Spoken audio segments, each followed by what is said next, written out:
Me and sometimes No. My name is Les Dilley. I'm a production designer.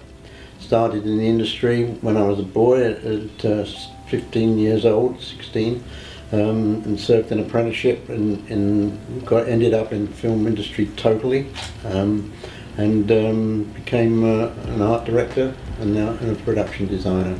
I've had the good fortune of being nominated several times and even more happy to win the Oscars, which are not easy to achieve, but I had two and I had 5 nominations.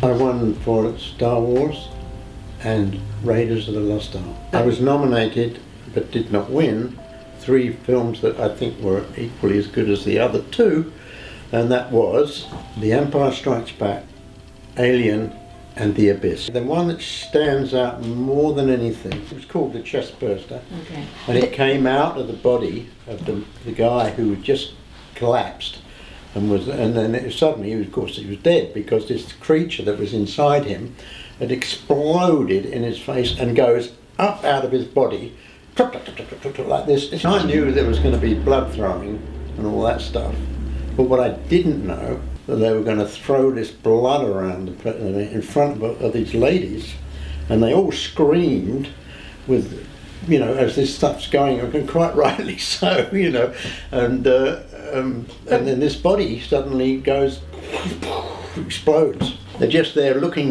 talking about, what's going to happen, and he's dying and all that stuff, and probably the thing that scared most of just about everybody.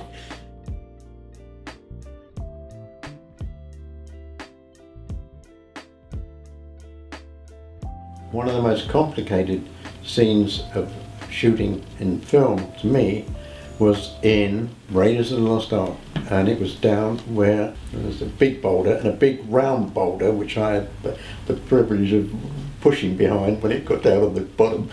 There was 2 or 3 of them, but the one that was rolling down was they were pretty big. They were, I think, probably... They're massive. We all saw how massive they were. They were probably 10 feet diameter, I think.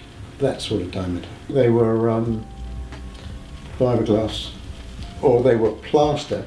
When you're an art director, you do everything, Right. And you've got prop men and everything else, and we're all hiding behind this thing, and we're trying to get it over to find it because it's moving, It's still moving. We have to move it, and hide ourselves at the same time. It's going at the camera, but the camera can't see us, and we're all hidden behind the ball. I was very fortunate to have worked with so many great directors: George Lucas, Steven Spielberg, Frank Oz, and Mimi Leder on 3 films. I think what made me valuable as an art director was the fact that I'd been around the studios since I was 15 years old, learning my apprenticeship and all that stuff. And I knew what happened, and when I got into the actual filming area of it, it was fantastic for me because I knew a lot about how it all worked. And it helped me immensely.